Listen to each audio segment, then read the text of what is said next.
Un espace pour une bonne compréhension et une bonne mise en pratique des préceptes de l'islam. Réflexion, une émission hebdomadaire présentée par Kamel Shekat sur Ifriqiya FM. بسم الله الرحمن الرحيم الحمد لله رب العالمين وصلى الله على سيدنا محمد النبي الأمين وعلى آله وصحبه والتابعين وبعد أيها الملأ الكريم السلام عليكم ورحمة الله وبركاته. Pour ce qui est de la science et de l'islam, nous arrivons à notre troisième émission, ou troisième numéro dédié au sujet. Après avoir disserté sur le mérite de la science et sur le rapport qu'il pourrait y avoir entre science et religion, nous allons nous intéresser à un certain nombre de questions que nous développerons peut-être uniquement dans cette émission ou dans d'autres émissions. En tout cas, pour l'heure, nous allons nous poser les questions suivantes. Y a-t-il opposition entre la foi et la science? Quelle est la différence entre la vision islamique et la vision occidentale de la science? Quand nous parlons d'Occident, bien sûr, nous parlons d'un Occident laïque, comme nous pourrions parler d'un Occident chrétien. Parce que l'Occident, qu'on le veuille ou non, est profondément chrétien. Et puis, l'harmonie entre la science et la foi en islam. Peut-on parler d'harmonie entre science et foi en islam? Et enfin, nous devons parler de l'universalité de la science, parce que ce qui a été initié par les musulmans, même si nous sommes en droit de parler de civilisation musulmane, il n'en demeure pas moins que cette civilisation était universelle. Pour discuter de tout cela, nous avons le plaisir d'avoir avec nous messieurs Messaoud Boujnoun du Haut Conseil islamique et docteur Gerig Hassan, astrophysicien et membre du CRAG normalement. Exactement. Je suis Très bien. Alors, notons que Dr Gerig Hassan aussi est un spécialiste de l'histoire des sciences en islam et de la culture islamique. D'ailleurs, il a même porté cette casquette de la culture islamique au niveau du ministère des Affaires religieuses et des Waqf. Alors, je commencerai par vous, Monsieur Boujnoun. D'un point de vue purement religieux, y a-t-il opposition, y a-t-il animosité entre la science et la foi en islam? أعوذ بالله من الشيطان الرجيم بسم الله الرحمن الرحيم والصلاة والسلام على أشرف المرسلين. À vrai dire, tout comme l'islam sublime la foi et la considère comme faisant partie de la nature humaine innée, c'est-à-dire al-fitra, il sublime aussi la science et la porte à son plus haut degré et valeur. Les versets qui en font l'éloge et en montrent les mérites sont innombrables. D'ailleurs, nous en avons cité pas mal de versets absolument. Et de hadiths dans nos émissions précédentes. Quant aux savants, et pas forcément les savants religieux, il va sans dire, ils ont été qualifiés d'héritiers des prophètes, par un hadith célèbre du prophète sallallahu alayhi wa sallam. Leur encre a d'autre part été reconnue comme étant plus précieuse que le sang des martyrs, par un autre hadith non moins célèbre. L'attitude favorable de l'islam vis-à-vis de la science résulte du fait de la complémentarité et de la symbiose qui, aux yeux de l'ultime révélation qu'est l'islam, existe entre la vision religieuse et la vision scientifique. Selon l'islam, il ne saurait exister une quelconque dichotomie entre la révélation proprement dite et la science proprement dite, pour la simple raison qu'elles proviennent toutes deux de la même niche et coulent de la même source. L'univers est considéré dans la vision cosmogonique islamique comme un grand Coran ouvert, en ce sens qu'il exalte les signes de Dieu et proclame Kitabullah al-Manshur. Kitabullah al-Manshur, exactement, oui. Tout à fait. Et proclame pour les gens doués de raison la grandeur et l'unicité de Dieu. Mohamed Iqbal, rahimahullah, le grand penseur musulman, dit dans son livre sur la pensée, réformer la pensée islamique. La vérité, écrit-il, est que les processus religieux et scientifiques, bien qu'impliquant des méthodes différentes, sont identiques quant à leur but final. Toutes deux se proposent d'atteindre la réalité. En fait, la religion est bien plus désireuse d'atteindre le réel ultime que ne l'est la science. Et pour toutes deux, la voie vers l'objectivité pure passe par ce que l'on peut appeler la purification de l'expérience. Afin de comprendre ceci, ajoute-t-il, il nous faut établir une distinction entre l'expérience en tant que fait naturel et significatif du comportement que l'on peut normalement observer de la réalité et l'expérience en tant significative de la nature ultime de la réalité. Comme fait naturel, elle s'explique à la lumière de ses antécédents psychologiques. Comme significative de la nature innée de la réalité, il nous faut, pour faire la lumière sur ce qu'elle représente, appliquer des critères différents. Les processus scientifiques et religieux ont un sens parallèle l'un à l'autre. Toutes deux sont véritablement des descriptions du même monde, avec cette seule différence que dans le processus scientifique, la position de l'ego est nécessairement exclusive, tandis que dans le processus religieux, l'ego intègre des tendances rivales et élabore une attitude inclusive unique, d'où résulte une sorte de transfiguration synthétique de ces expériences. Une étude attentive de la nature et de la fin de ces processus réellement complémentaires montre que tous deux sont orientés vers la purification de l'expérience dans leurs sphères respectives.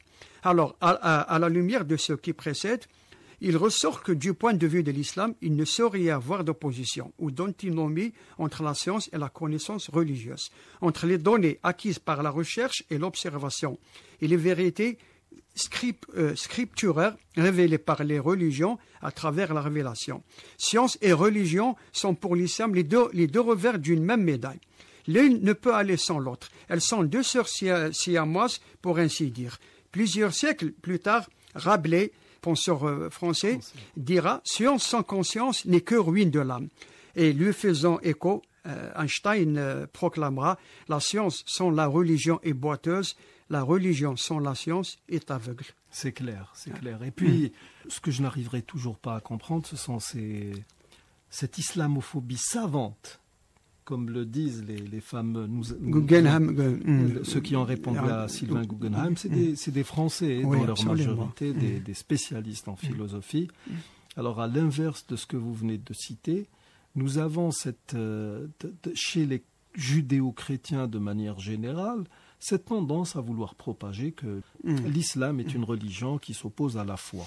Et on peut lire dans la première épître de Paul aux Corinthiens, « Mais Dieu a choisi les choses folles du monde pour confondre les sages, Dieu a choisi les choses faibles du monde pour confondre les fortes. » C'est dire que voilà, ne vous fiez pas à la philosophie, ne vous fiez pas à la sagesse. On peut lire aussi au chapitre 3 de ce même livre que nul ne s'abuse de lui-même. Si quelqu'un parmi vous pense être sage, selon ce siècle, qu'il devienne fou afin de devenir sage. Parce que Dieu n'aime pas les sages apparemment.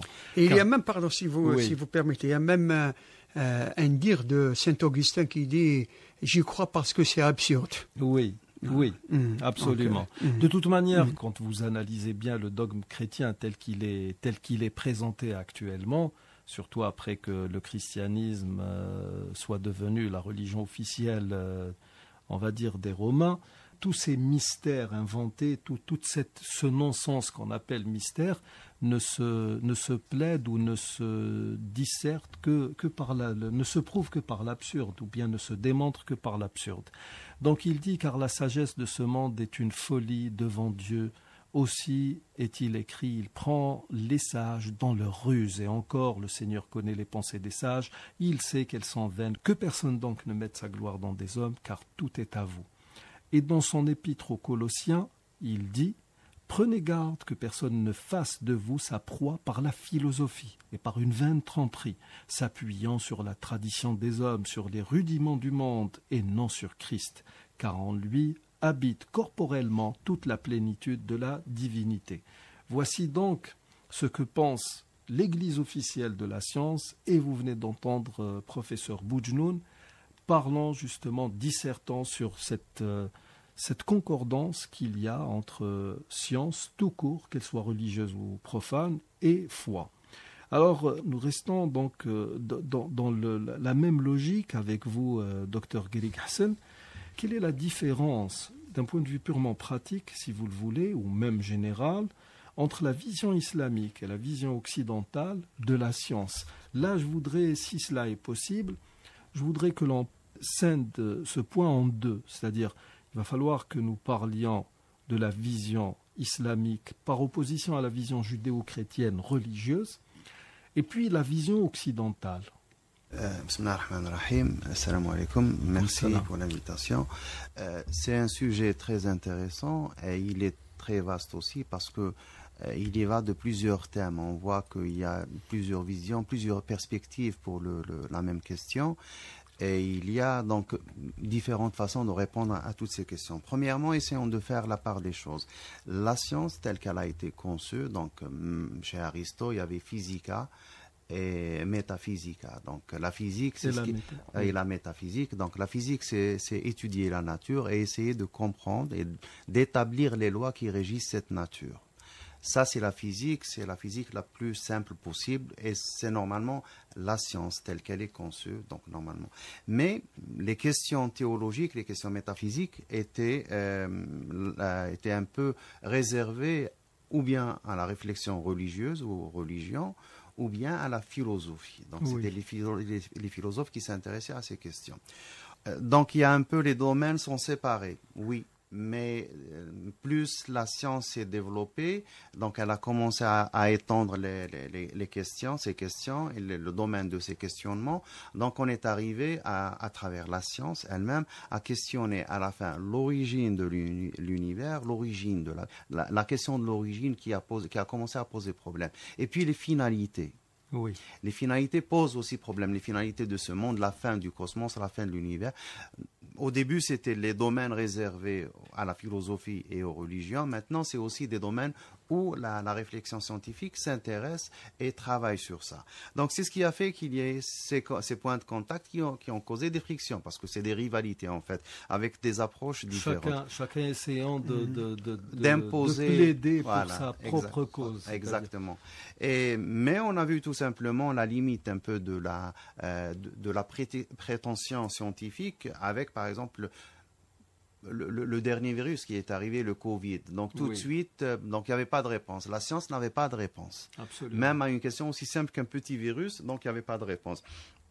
Et on est tous revenus un peu à la religion, donc doua, donc on a adressé les prières à Dieu pour essayer de nous sauver, de sauver l'humanité. Donc on a vu, donc dans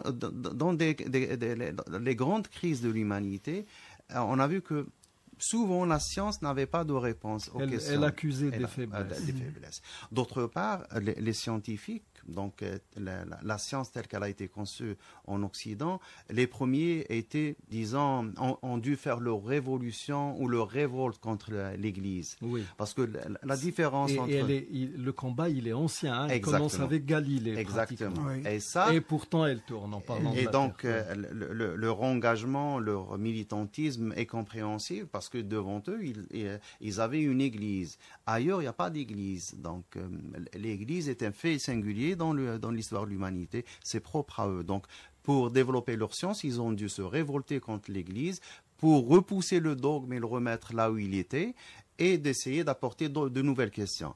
Est-ce que ça s'est passé comme ça en islam? Donc on revient, donc on fait l'histoire. On n'a jamais eu de pape, donc on n'a jamais eu de clergé, ni même de chef d'État et chef du culte. On n'a jamais vu de khalifa mufti, même si on a vu des khalifas savants, mais ils n'ont jamais prétendu être des muftis ou des qadi al-qudat. Même les califes bien guidés, donc ils avaient toujours, ils avaient à côté d'eux des qudats et des muftis. Donc un peu, disons, la sécularisation telle qu'elle a été faite par la suite existait au préalable dans l'islam. Il y avait, qu'on le veuille ou non, d'un point de vue purement technique, il y avait une séparation des pouvoirs. Tout à fait, exactement. Omar ibn Khattab était le commandeur des croyants, il avait des juges. Ali ibn Abi Talib avait le qadi Shurayh. Absolument, et donc il y avait un conseil, il y avait tout cela.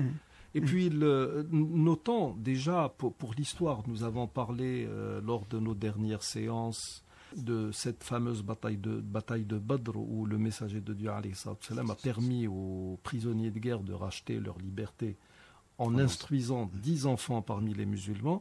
Mais il faut savoir que les premières écoles, qui étaient des écoles coraniques appelées katatib, jama' kutab, ont vu le jour sous le califat de Omar ibn Khattab radiyallahu anhu. Les enfants y apprenaient essentiellement le Coran, mais y apprenaient aussi à lire et à écrire. La grammaire. L'enseignement donc était assuré par des enseignants qui étaient rémunérés par le trésor public, Beit el-Mal. Les enfants y allaient 2 fois par jour, après la prière de l'aube et après la prière de midi. Ils y allaient tous les jours, sauf le jeudi et le vendredi, décrété jour de repos par Omar ibn al-Khattab, après son retour de la conquête du Chem. Donc pour vous dire, il y avait des écoles qui fonctionnaient avec l'esprit qu'on leur connaît actuellement. Moderne, absolument. Attention. Donc c'est très important.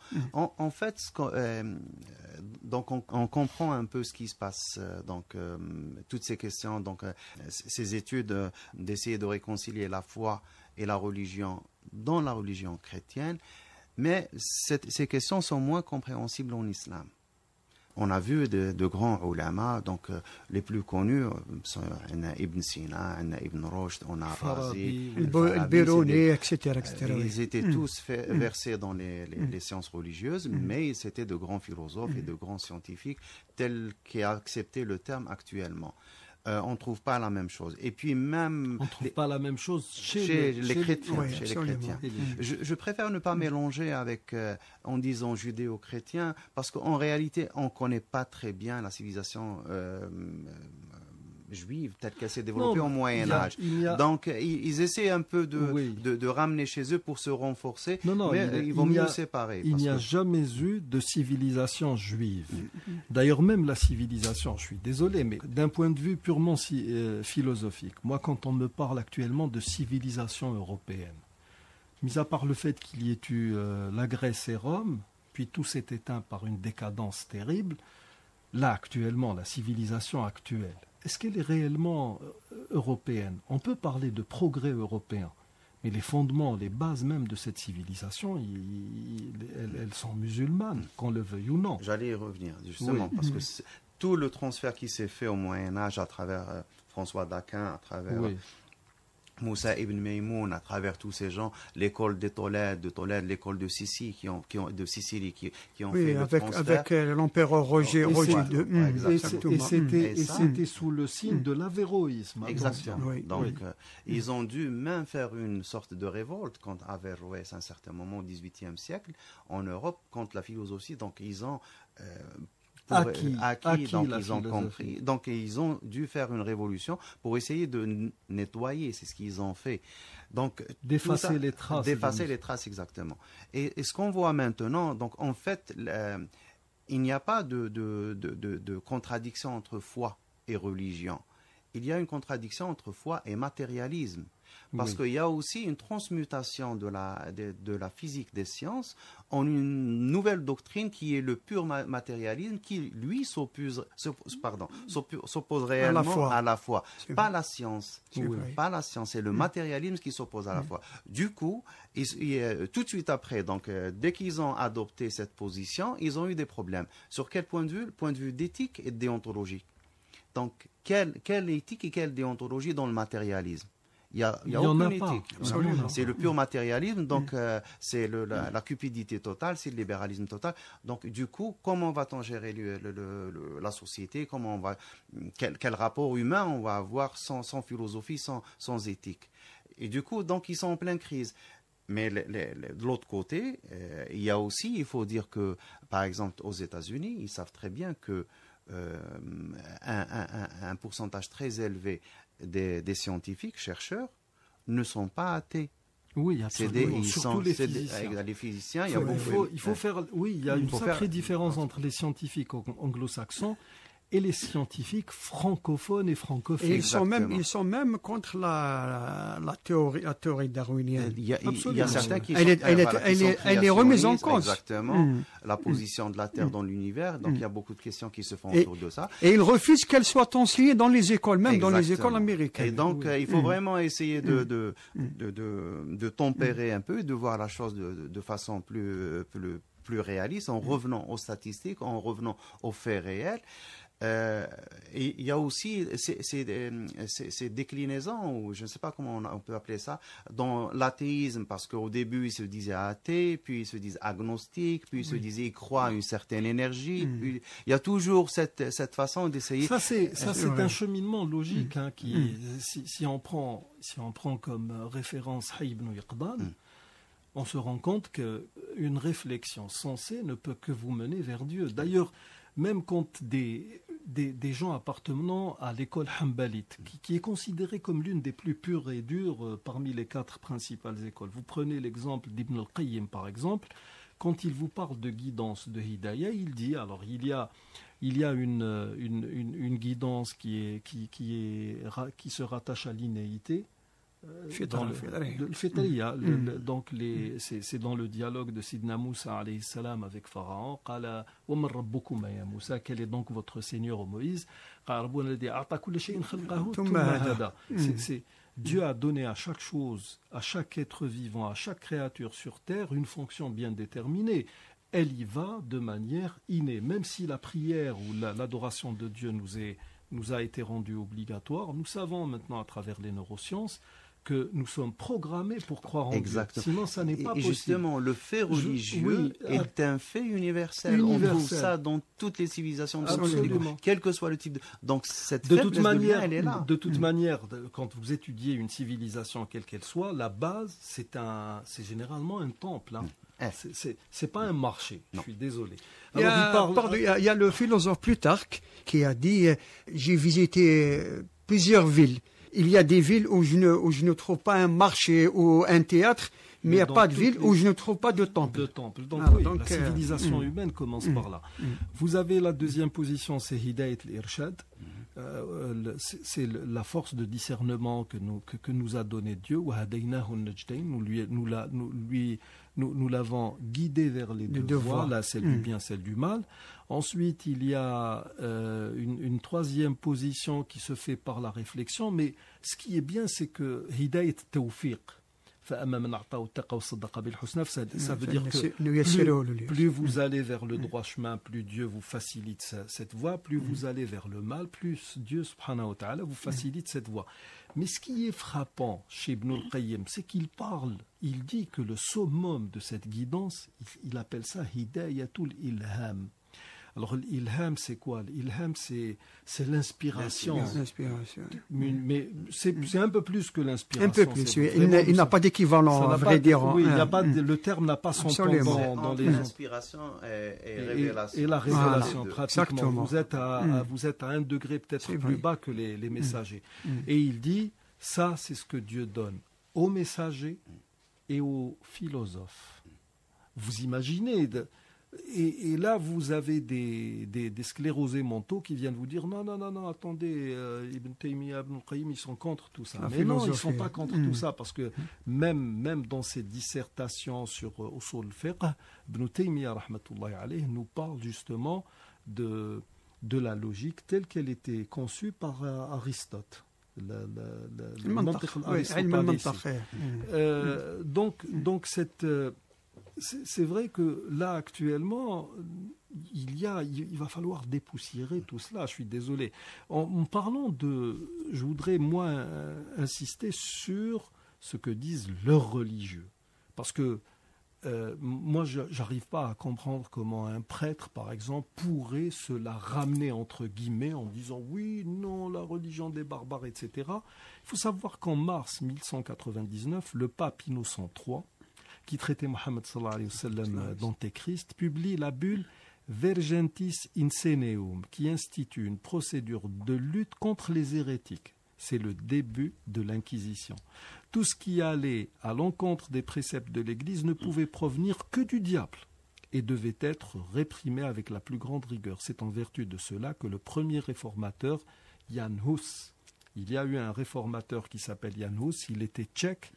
Il a été condamné au bûcher en 1415 et on rapporte qu'au moment même où on allait le rôtir, il a dit « Aujourd'hui, vous rôtissez une oie » parce que le mot « hus » signifie « oie » en tchèque, mais demain, un cygne viendra vous chanter une autre chanson. Et effectivement, pratiquement un siècle plus tard, c'est Martin Luther qui vient Calvin, avec ses 95 thèses contre l'Église. En 1522, Venise, infectée par les musulmans, parce qu'à cette époque, même avant cela, les musulmans avaient créé les premières manufactures de pâtes fraîches en Sardaigne, en Sicile, etc. Et Venise va devenir un centre majeur d'édition. Certains parlent d'1 million de livres imprimés par année. Et cette situation ne va pas plaire à un certain Gian Pietro Carafa, archevêque de Naples et cardinal en 1636, qui va devenir pape le 23 mai 1555 sous le nom de Paul IV. Et il introduit l'Inquisition en Italie. Et l'une des premières mesures qui vont être prises par Gian Pietro Carafa, c'est l'Index Liberorum Prohibitorum, publié en 1559.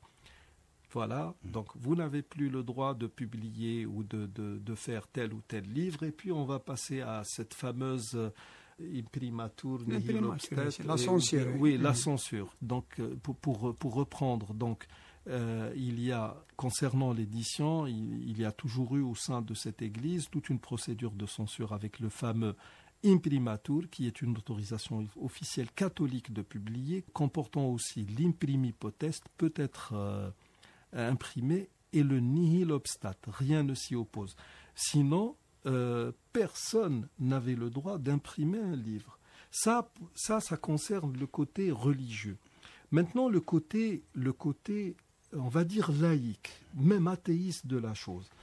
Cette science occidentale, cette science qui est devenue un outil de menace, qui est devenue un outil de suprématie. Là, actuellement, nous savons, moi je l'ai su de toute manière il n'y a pas longtemps, que le virus de la variole a à un moment donné disparu de la planète Terre. Et tout récemment, nous avons su que deux chercheurs canadiens ont réussi à le recréer de nouveau. Alors, est-ce qu'on peut considérer cela comme un scientifique? Et nous avons cette fameuse variole des singes qui menace la planète, même si elle n'est peut-être pas aussi dangereuse que celle du Covid. Nous savons que le Covid, finalement, c'était du pipeau, même si c'était un virus créé de toutes pièces. J'entendais il n'y a pas longtemps Didier Raoult, un scientifique incontournable et incontestable, qui parlait du virus de la poliomyélie en Palestine, à Gaza actuellement. Il dit « il n'est pas naturel, c'est un virus vaccinal ». Donc l'Occident, je suis désolé, nous sommes arrivés à un stade où l'Occident n'a pas droit à la science, comme les autres civilisations. En fait, le problème, c'est le problème d'éthique. Ils sont arrivés à un état où la cupidité, donc cette voracité de maîtriser et de s'enrichir, dépasse tout entendement, et il dépasse toute éthique. Donc, parce que qu'on se le dise tout simplement, même quand les occupations occidentales ont commencé donc, dans les différents continents. La colonisation. Donc, quand il y avait des guerres entre les tribus en Afrique que chez nous, ailleurs, donc il y avait il y avait toujours une raison. C'était la source d'eau, par exemple. Oui. Donc, dès que la tribu s'avouait vaincue, elle partait, l'autre occupait le terrain parce qu'elle était la plus forte, elle va profiter de la source, et l'autre, elle va... Mais l'Occident, quand il est arrivé, il prend et la source, et les gens, c'est des esclaves. Maintenant, ceux qui refusent, ils sont tout simplement éliminés.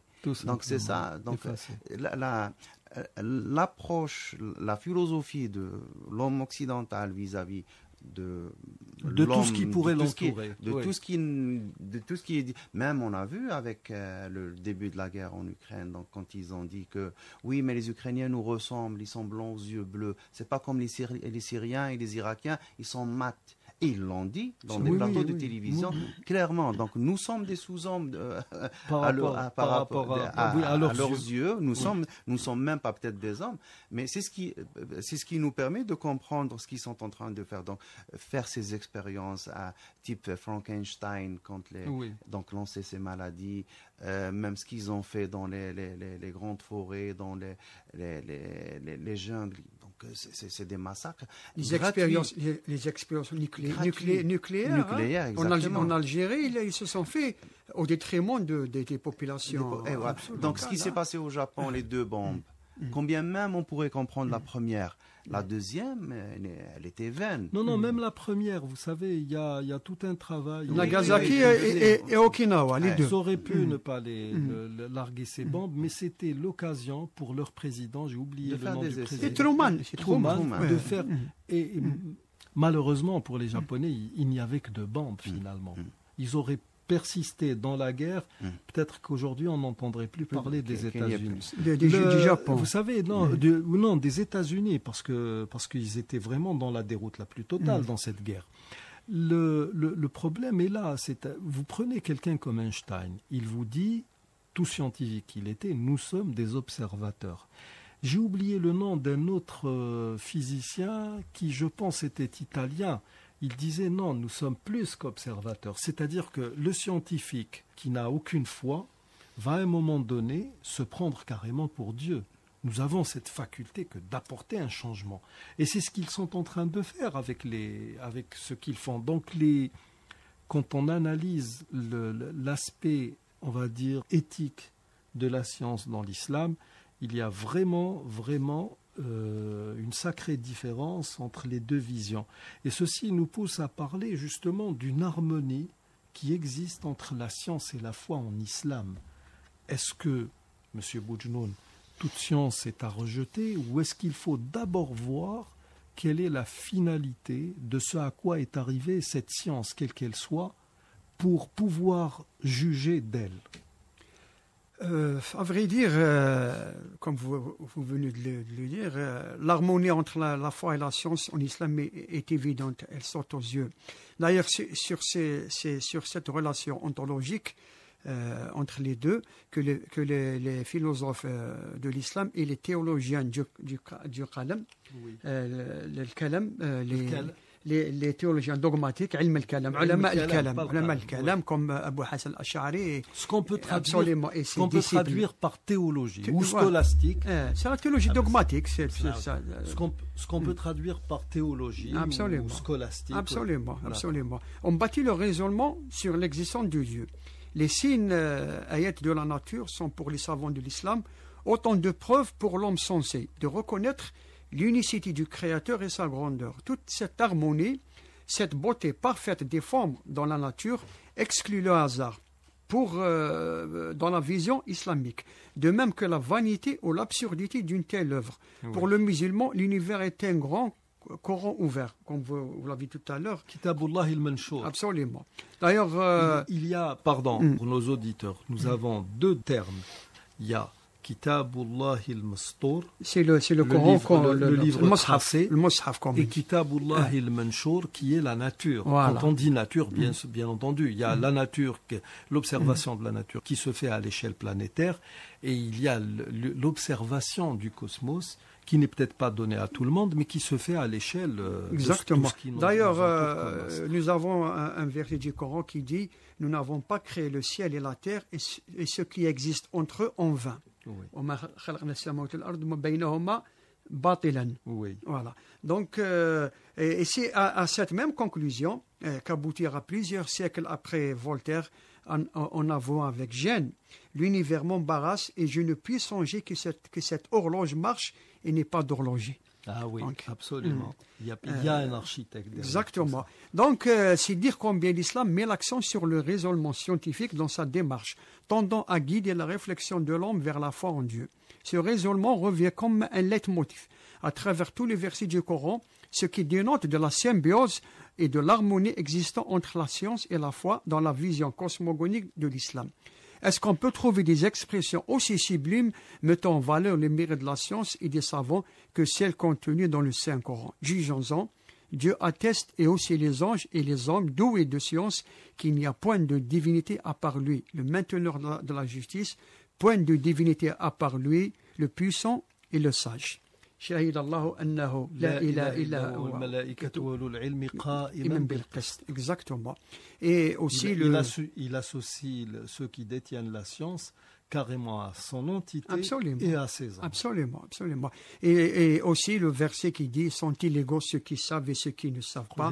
Seuls les doués d'intelligence se rappellent. Donc c'est dire combien l'harmonie entre la foi et l'islam est aussi solide et étroite. Oui, Absolument.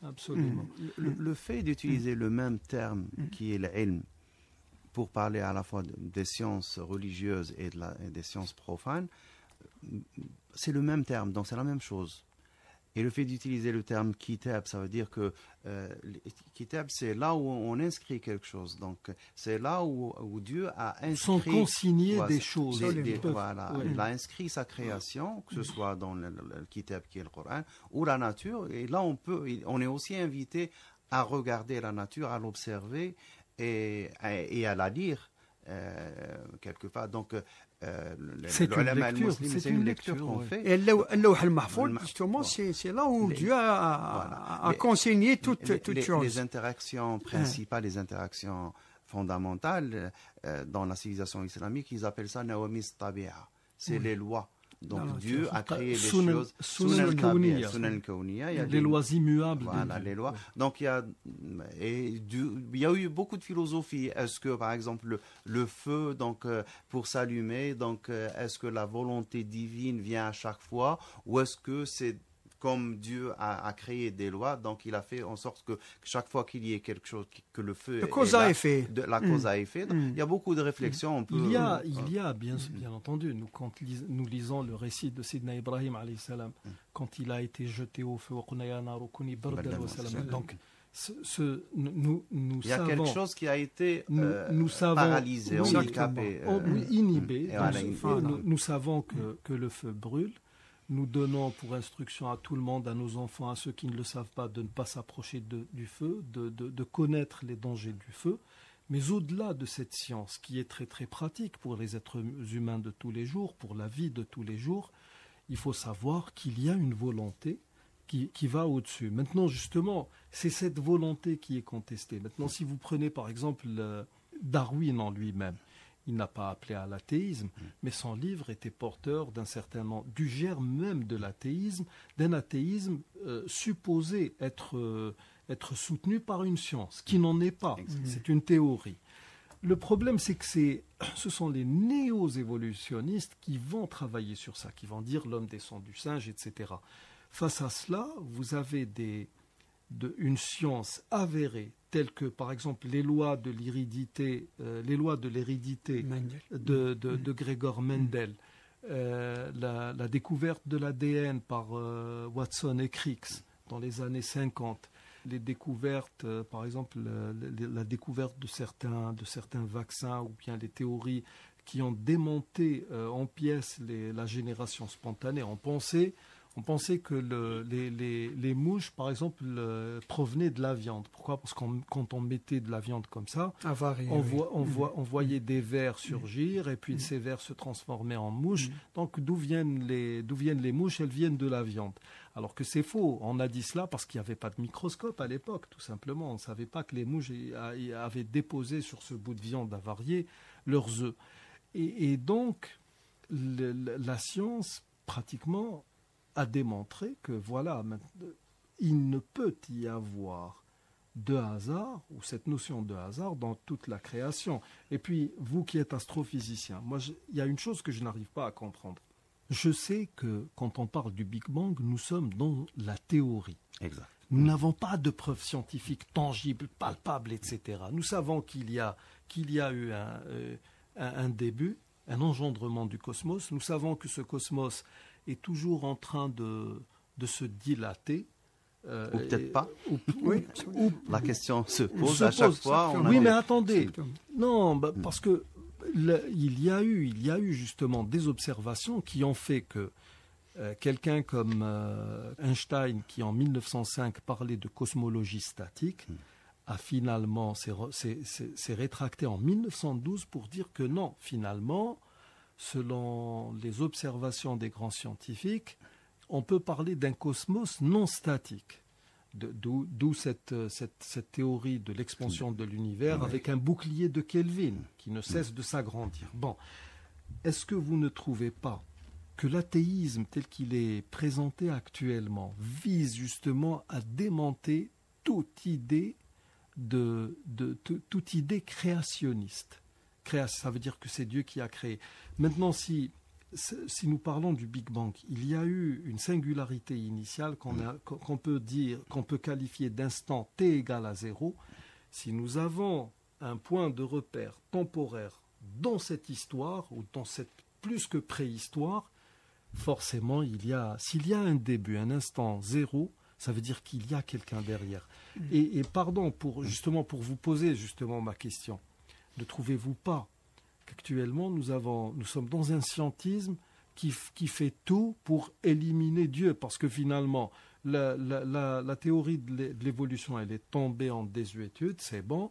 Maintenant, on est en train de la remplacer par la théorie des astronautes, ne l'oublions pas. Oui, maintenant il y a plusieurs réflexions, il y a des chantiers, le multiverse, les dimensions cachées de l'univers. Voilà. Exactement. Avec les théories conciliatrices de Stephen Hawking, de Wheaton, etc. Donc, c'est des gens qui sont en train... Oui, c'est des réflexions, mais il faut qu'à la base, on comprenne aussi, ce ne sont que des théories. Donc, ce ne sont que des théories, c'est des théories. Donc, il faut les voir comme ça.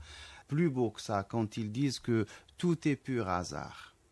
Quand on a vu, par exemple, la possibilité de vie sur la planète Terre. Oui. Pour qu'il y ait possibilité de vie, il faut que la Terre ait de l'eau, qu'il y ait de l'oxygène, qu'il y ait du carbone, etc. Des acides aminés. Des acides, etc. L'évolution. Il faut aussi que cette Terre ait à côté d'elle une grande source d'énergie, qui est le Soleil. Oui. Il faut que la position de la Terre ne soit pas trop près du Soleil ni trop éloignée. Sinon, soit elle brûle, soit elle gèle. Et on parle en fait d'une calotte, d'une zone de vie. Donc en fait, c'est une calotte où la Terre on peut se déplacer un peu vers l'avant, vers l'arrière. C'est ce qui donne justement les différentes positions de la Terre. C'est ce qui donne les saisons. Non, en termes de distance par rapport au Soleil. Donc il y a en fait, il y a aussi l'inclinaison. Il y a l'inclinaison qui fait qui est les saisons. Donc quand on agence tout ça dès le début, la première oscillation, donc il n'y avait rien, puis l'oscillation, la première oscillation énergétique qu'il y a eu, puis il y a eu le début de la création des quarks, etc., puis pour arriver à l'évolution, arriver à la Terre, et dire que tout ça, c'est du pur hasard. C'est vraiment tiré par les cheveux. Exactement, donc c'est vraiment... et puis par la suite, il y a eu la création de l'homme, c'est aussi un autre hasard. Donc vraiment, le hasard ne fait que les bonnes choses. Donc, donc ce hasard est bien guidé. D'ailleurs, les évolutionnistes ont invoqué à un moment donné cette idée de mutation génétique qui fait que nous sommes arrivés de l'être premier être unicellulaire à cet homme qui a une cellule, dont une seule cellule fait l'équivalent en termes de technologie de la meilleure centrale nucléaire multipliée par 1000. Non mais attendez, soyons sérieux. Et on vous dit, oui, non, ça c'est bon, nous avons prouvé que l'homme descend du singe. On a étudié l'ADN de l'homme et celui du singe, et il se trouve qu'il s'apparente à 98%. Mais ce qu'ils ont oublié de dire aux gens, et ça nous l'avons déjà expliqué, ils ont oublié ou omis, je ne sais pas s'ils l'ont fait sciemment ou par oubli, ils ont oublié de dire que l'étude qui a été faite sur l'ADN du singe comportait 100% de l'ADN du singe et celle de l'homme ne portait que sur 2%, parce que dans l'ADN humain, la science actuelle n'arrive à décrypter que 2%. Donc, proportionnellement parlant, cette ressemblance, elle est de l'ordre de 0,000, je ne sais combien de chiffres après la virgule. Soyons sérieux. Et la question aussi, parce que l'homme descend du singe, et pourquoi pas le singe qui descendrait de l'homme? Oui, et puis pourquoi dans un sens? Vous savez, si c'est une dégénérescence. Vous avez par moment, quand vous discutez de cette théorie avec des enfants, Il y en a même qui, à 4-5 ans, vous disent alors pourquoi y a-t-il encore toujours des singes? Justement, pourquoi l'évolution s'est arrêtée? Ils n'ont pas de chance. Et on ne voit pas de. Absolument. Les étapes intermédiaires n'existent pas. Ça n'existe pas, Exactement. bien sûr. Ce qu'on appelle le chaînon manquant, ou les espèces transitoires. Exactement. Et il y a différentes espèces de singes quand même. Il n'y a pas qu'un seul singe. On trouve Et toute cette idée de Zingentrop, Australopithèque, Harold Cook et j'en passe, tous ces hommes des cavernes qui ont été dont les pseudo-vestiges ont été placés dans des musées, ont fini dans les poubelles parce qu'on s'est rendu compte que tout cela c'était du faux. Il y a beaucoup de fake et il y a aussi beaucoup de théories parce que des fois, il y a certains scientifiques, surtout au 19e siècle, ils montaient le modèle et puis ils cherchaient les preuves. Oui. Donc ils ont déjà une idée préconçue, puis on va, même si la preuve, et des fois ils pliaient des preuves. Donc il y a même un fait qui est parlé, qui est cité. Donc c'est un archéologue, c'est un égyptologue qui est dans une chambre comme ça. Donc il arrive, il voit, donc il découvre, c'est une tombe. Et puis il va chez lui, il monte toute une théorie. Donc il revient le lendemain pour mesurer, donc pour prendre les différentes mesures dans la chambre. Et il y a un mur qui ne répond pas à sa théorie. Donc il prend la lime, il essaie de réduire un peu. Son élève rentre, il lui dit qu'est-ce que vous faites, maître? Il lui dit oui. Tout marche dans ma théorie sauf ce mur, donc je le change. Il ne faut pas changer la théorie, on change la réalité. On adapte. Voilà, on adapte. Donc il y a beaucoup d'omissions et ça, c'est pas bien. Donc il vaut mieux laisser les choses telles quelles. Donc ce qu'on a découvert, on a découvert. Ce qu'on peut expliquer, on l'explique. Ce qu'on ne peut pas expliquer, on le laisse on laisse aux générations futures qu'ils réfléchissent. Maintenant, ce qu'on voit en tant que... Si on s'intéresse à l'histoire ou à la préhistoire, le besoin religieux, le besoin de croire est un besoin naturel chez l'homme. Inné. C'est une nécessité. C'est une nécessité. Et il y a aussi on a noté chez quelques-uns, un athéisme inné. Oui. Mais il est très marginal. Oui. Donc il ne faut pas que le marginal prenne l'emporte le dessus sur la règle générale. Donc c'est ça le problème maintenant. L'exception prenne le pas sur la règle. Voilà. Ce qui s'est passé par exemple à l'ouverture des Jeux Olympiques, on a vu que c'est des doctrines qui ont poussé jusqu'au paroxysme de leur outrecuidance vis-à-vis des religions. Donc, insulter des gens comme ça... Non, c'est le gouvernement du diable, c'est le satanisme qui prévoit actuellement dans les hautes sphères du pouvoir à l'échelle planétaire. Voilà, c'est un manque de respect pour la population mondiale, flagrant. Donc, ils ont essayé. Et là, c'est vraiment la doctrine qui fonctionne, qui est contre les religions. Et ça, c'est pas normal. Ça, c'est justement c'est ce qui nous renvoie à cette interrogation au sujet justement de cette science telle qu'elle est présentée, beaucoup plus particulièrement scientisme. C'est du scientisme, la théorie de l'évolution. Est-ce que le livre de Darwin a connu le succès qu'il a connu parce qu'il était porteur d'une science, ou bien cela est-il dû à ses implications doctrinales et philosophiques? Oui, parce que quelqu'un comme Karl Marx, quand il a vu ce livre, il s'est dit, c'est bon, il vient de nous donner l'argument, c'est-à-dire que voilà, cette idée de Dieu, il va falloir la bannir. Monsieur Boudjnou, nous arrivons à la fin justement de notre, on va dire, petite réflexion. Un mot de la fin, s'il vous plaît, juste pour clore cette émission. Mot de la fin, moi je dirais que la science n'est pas la propriété exclusive ni l'apanage de l'Occident. Si celui-là détient aujourd'hui, malheureusement, il faut le dire, il faut le reconnaître. C'est simplement par un concours de circonstances historiques dont le déclin de la civilisation islamique n'est pas des moindres. Oui. La civilisation islamique a stagné il y a plusieurs siècles pour des raisons historiques bien connues.